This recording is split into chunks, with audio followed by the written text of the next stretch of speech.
जय गुरु जी। शुक्राना गुरु जी। हर पल हर सांस का शुक्राना मेरे गुरु जी। जय गुरु जी महाराज। गुरुर् ब्रह्मा गुरुर्विष्णु गुरुर्देवो महेश्वरा, गुरु साक्षात परब्रह्म तस्मै श्री गुरुवे नमः। जय गुरु जी। शुक्राना गुरु जी और सारी संगत को भी मेरा प्यार भरा जय गुरु जी।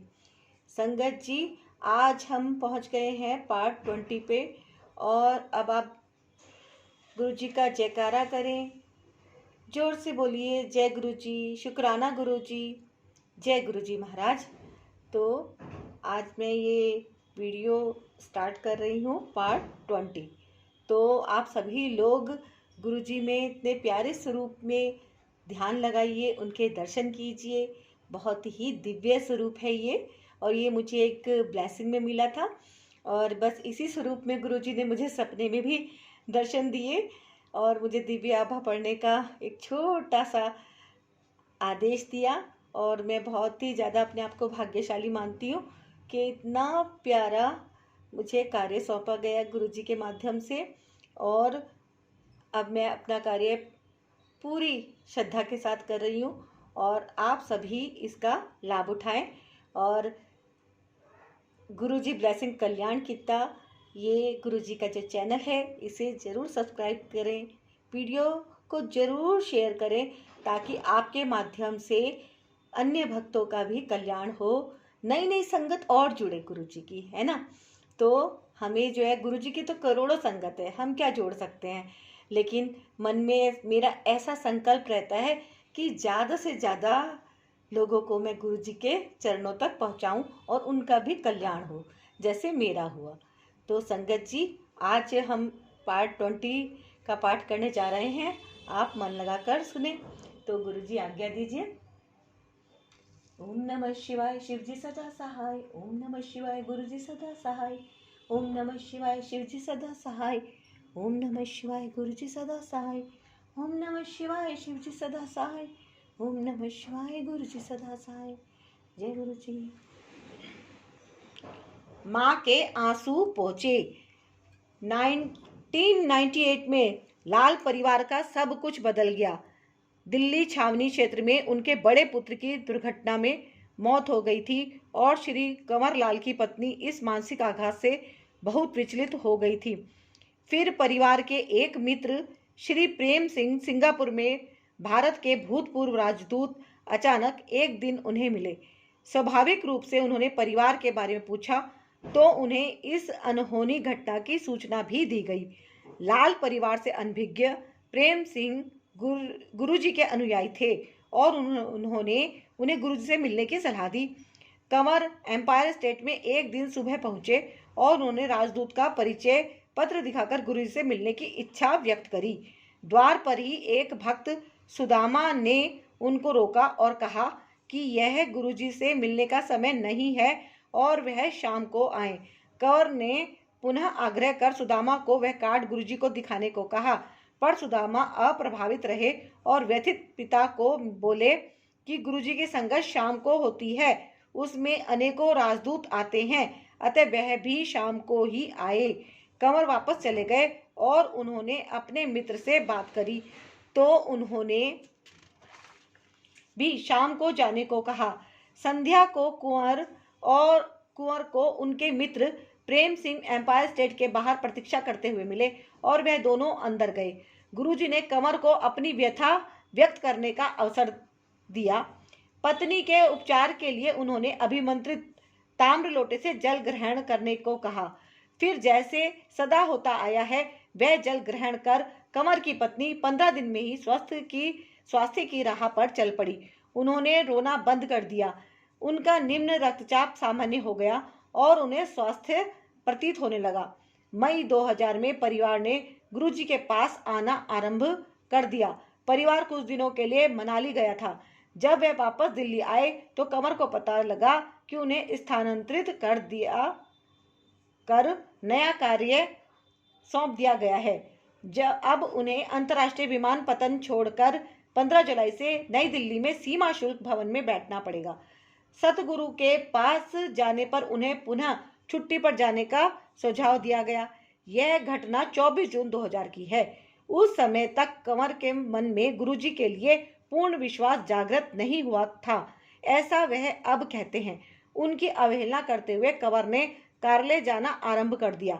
उसी सप्ताह सीमा शुल्क विभाग के 48 अधिकारियों के विरुद्ध कार्यवाही आरंभ कर दी गई।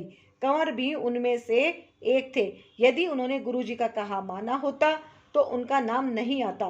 कंवर ने यह समस्या पुनः गुरुजी के समक्ष व्यक्त करी तो सर्वज्ञाता ने उन्हें चिंता मुक्त रहने के लिए कहकर एक और समस्या की ओर उनका ध्यान आकर्षित किया, उनकी बेटी का विवाह। कंवर को संतोष तो नहीं हुआ, पर तथ्यों से स्पष्ट होता है कि उनकी चिंता निराधार थी। 48 नामांकित अधिकारियों में से 33 के विरुद्ध कार्रवाई हुई।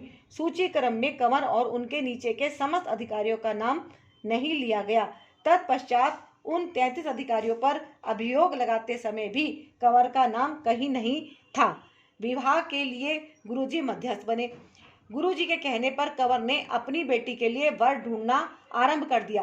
भारतीय तेल निगम के एक यांत्रिक इस संबंध के लिए उचित लगे थे और परंपराओं के अनुसार अपने माता पिता के साथ उनके यहाँ आ रहे थे। उस अति महत्वपूर्ण भेंट से पूर्व गुरुजी ने कंवर को बुलाकर वर के पिता को सफेद रसगुल्ला खिलाने को कहा। लड़के के माता पिता के लिए अति सुंदर भोजन परोसा गया। उसके बाद पहले कंवर, फिर उनकी पत्नी और अंत में उनके पुत्र ने वर के पिता को रसगुल्ले प्रस्तुत किए, पर हर बार जिसके कारण सदगुरु को ही ज्ञात होंगे, उन्होंने मना कर दिया। कंवर के परिवार को अब तक गुरुजी के तौर तरीके से पता लग गया कि कुछ बात अवश्य है। जब वह शाम को गुरुजी के दर्शन के लिए एम्पायर स्टेट आए तो गुरुजी ने संक्षेप में कहा कि गुलाब के पुष्प में भी कांटे होते हैं। परिवार समझ गया कि वह लड़का उचित नहीं था और उस ओर से भी मनाही आ गई। कुछ समय बाद एक और सुयोग्य लगता हुआ वर मिला। दिल्ली में कार्यरत एक न्यायिक मजिस्ट्रेट। वह घर पर कंवर की बेटी से आकर मिला और वहां से जाने के बाद कंवर को फोन पर कहा कि उसे यह संबंध स्वीकार है। साथ ही उसने अपने माता पिता की स्वीकृति भी लेने को कहा। लाल परिवार उसके माता पिता को मिलने उसके मूल स्थान भी गए, पर उनसे कोई उत्तर नहीं आया। एक दिन गुरुजी ने कंवर को फोन किया और अचानक ही पूछा कि दिल्ली में सबसे अच्छी चाट कहाँ मिलती है। कंवर ने उत्तर दिया कि उनकी जानकारी में सबसे अच्छी चाट शाहजहां मार्ग पर संघ लोक सेवा आयोग के भवन के कोने पर मिलती है। गुरुजी ने उन्हें वहां शाम 6:30 बजे पहुंचने के लिए कहा। 6:30 बजे गुरुजी वहां कुछ अनुयायियों के साथ पहुंचे। चाट के आने पर गुरुजी ने एक प्लेट कंवर को देते हुए बेटी का विवाह निश्चित होने पर बधाई दी।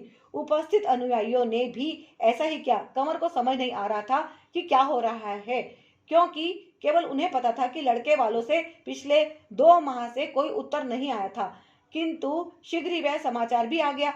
सदा की भांति गुरुजी के शब्द सत्य सिद्ध हुए। जय गुरुजी। दामाद पर उपकार। कंवर के दामाद विभागीय परीक्षा में एक को छोड़कर सब विषयों में उत्तीर्ण हो गए थे। यह उन्हें विचित्र लग रहा था।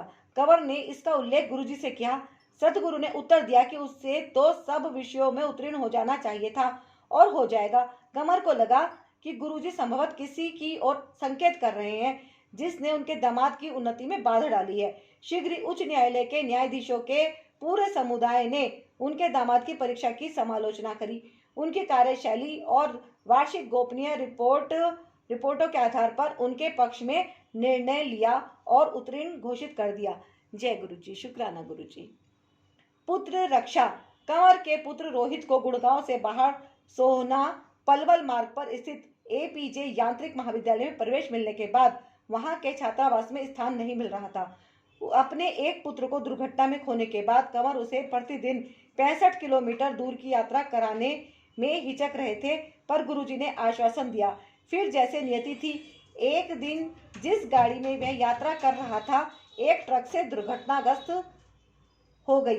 वाहन चालक एक आंख खो बैठा और अन्य सब छात्र भी घायल हुए, पर रोहित को, जैसे गुरुजी की इच्छा थी, एक खरोच भी नहीं आई। कंवर जब उस शाम को संगत में पहुंचे तो गुरुजी ने कहा कि उन्होंने उनके पुत्र की रक्षा करी थी। गुरुजी की कृपा उसके बाद भी उस पर बनी रही। वह अपने तृतीय वर्ष में प्रवेश नहीं पा रहा था, क्योंकि उसका प्रथम वर्ष के प्रथम सत्र का एक विषय शेष था। जब गुरुजी को इस बारे में पता लगा तो उन्होंने कहा कि उसे प्रवेश मिल जाएगा। फिर जैसे विधाता की इच्छा थी, एपीजी ने अपने नियम बदल दिए। अब यदि विद्यार्थी 20 में से 18 विषयों में उत्तीर्ण हो तो वह तृतीय वर्ष में प्रवेश कर सकते थे। इस प्रकार रोहित तृतीय वर्ष में प्रवेश कर सका।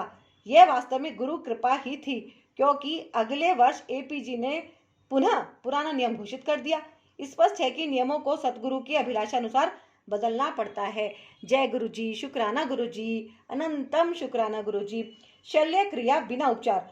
कंवर की सास की दिल्ली के सर गंगाराम चिकित्सालय में शल्य क्रिया होनी थी, क्योंकि उनके दाएं घुटने में बहुत पीड़ा थी, परंतु गुरुजी ने उसके लिए मना कर दिया। साथ ही यह निर्देश भी दिया कि उनको चिकित्सालय के आसपास भी नहीं ले जाना है।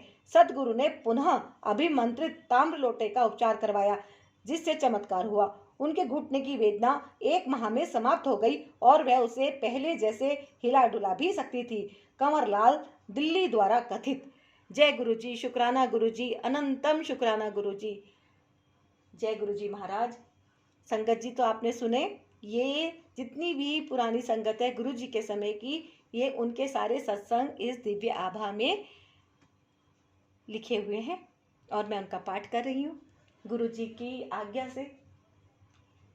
तो संगत जी, ये जो दिव्य आभा मैंने पढ़ी है, जिसे आपने अभी मन लगाकर सुना है, कमेंट में गुरु जी का शुक्राना जरूर करें। जय गुरु जी, शुक्राना गुरु जी। अच्छे अच्छे कमेंट गुरु जी के लिए आप जरूर उसमें लिखें हैं और गुरु जी की ब्लेसिंग लीजिए। और ये ब्लेसिंग जो गुरु जी की ऊर्जा, यहाँ से पूरी पॉजिटिव ऊर्जा आपके घर पहुँच रही है, तो आपके माध्यम से भी ज़्यादा से ज़्यादा लोगों तक पहुँचे, ऐसा आप प्रयास कीजिए। तो क्या होता है कि जितना हम खुद से इस चीज़ को ऑब्जर्व करते हैं और उसको हम अपने दिल में, हृदय में समा लेते हैं और पूरा गुरुजी का ध्यान करते हैं, तो गुरुजी तो हमारा ध्यान करते ही हैं और गुरुजी को उससे और ज़्यादा खुशी मिलती है जब हम लोगों का भी कल्याण करते हैं। तो मेरा तो पूरा उद्देश्य यही है कि मैं ज़्यादा से ज़्यादा लोगों तक इस वीडियो को शेयर करूं और ज़्यादा से ज़्यादा लोगों को गुरुजी के चरणों पर लेकर के आऊं। तो संगत गुरुजी की दिन दुगनी रात चौगनी रफ्तार से बढ़ती चली जाए, बढ़ती चली जाए, बढ़ती चली जाए, क्योंकि ये वास्तव में सद्गुरु हैं। मैंने इन्हें दिल से देखा है, दिल से माना है और मैं महसूस करती हूँ कि हाँ, ये सच में कितने चमत्कारी हैं। इन्होंने बिल्कुल ज़िंदगी मेरी बदल के रख दी। संगत जी, मुझे 1 साल हुआ है गुरुजी के साथ जुड़े हुए और ये 1 साल के मेरे इतने अनुभव हैं कि मैं आपको क्या बताऊं। बहुत सत्संग है। तो गुरुजी के तो अनंतम शुक्राना है गुरुजी का। और अब मैं अपनी वाणी को यहीं विराम देती हूँ। गुरुजी आज्ञा दीजिए।